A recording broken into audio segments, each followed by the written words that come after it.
안녕하세요. F1 소식을 나누는 루이스 라이브입니다. 한국 시간으로 5월 28일 밤에 모나코 그랑프리가 열렸습니다.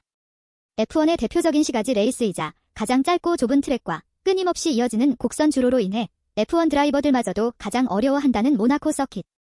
아이브 히트 더 월이라는 팀 무전이 하나의 유형처럼 들릴 정도로 선수들이 벽에 부딪히는 것은 다반사입니다.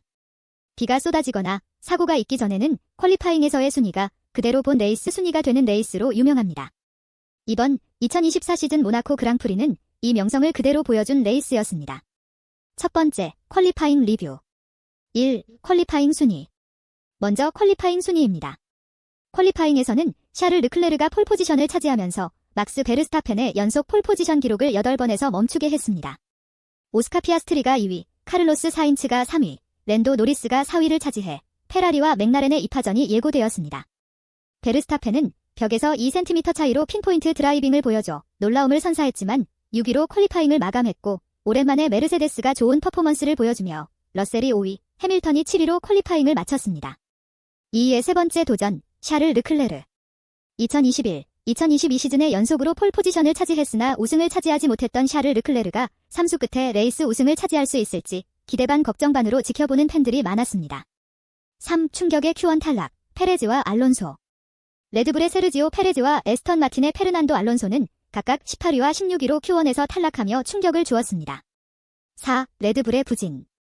레드불의 베르스타펜이 6위를 차지한 것도 다소 이변이라 할 수 있겠습니다.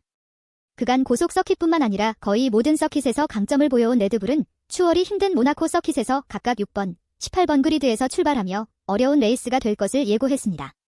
지난 에밀리아 로마냐 그랑프리 직후 더 이상 레드불의 일방적인 독주가 아닐 것이라는 전망이 많았는데 이를 증명이라도 하듯 레드불의 두 드라이버가 실력 발휘를 못한 것은 상당히 주목할 만한 상황임은 틀림없습니다.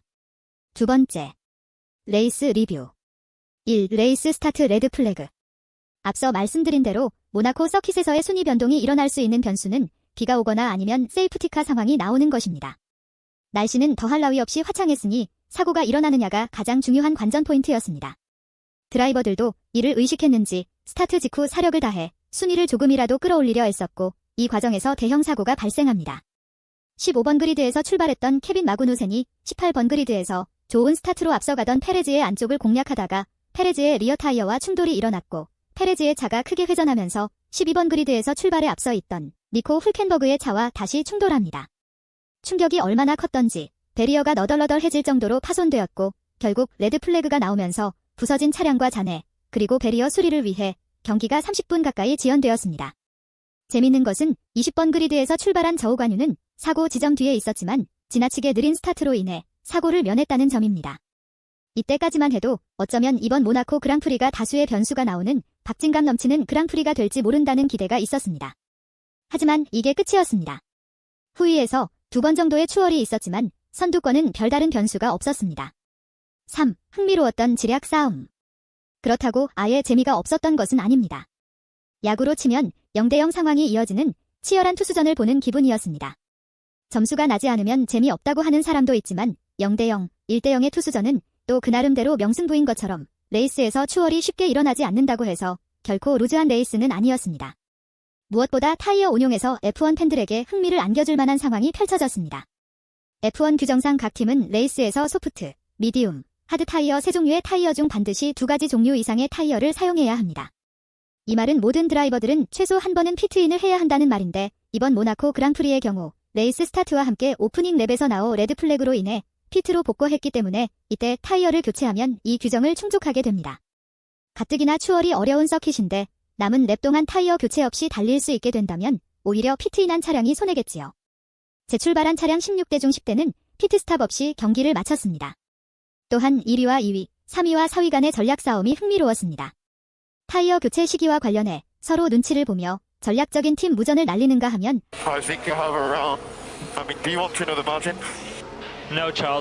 앞차에 더티에어를 무릅쓸 것이냐, 피해갈 것이냐에 따라 앞차와의 간격을 줄이기도, 늘리기도 하였습니다.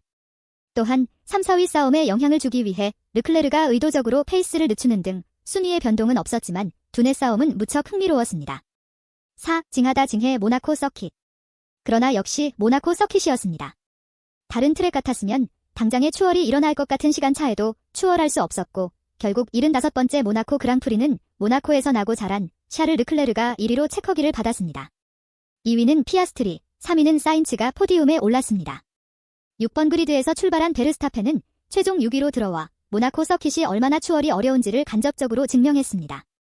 르클레르의 모나코 우승은 지난 에밀리아 로마냐 그랑프리에서 랜도 노리스가 받았던 축하만큼이나 많은 팬들이 기다리던 우승이었기에 지루했던 레이스에도 불구하고 만족도는 괜찮았던 그랑프리였습니다. 다음 경기는 2주 뒤 캐나다 몬트리올의 질 빌레브 서킷에서 열립니다. 지금까지 루이스 라이브였습니다. 시청해주셔서 감사합니다.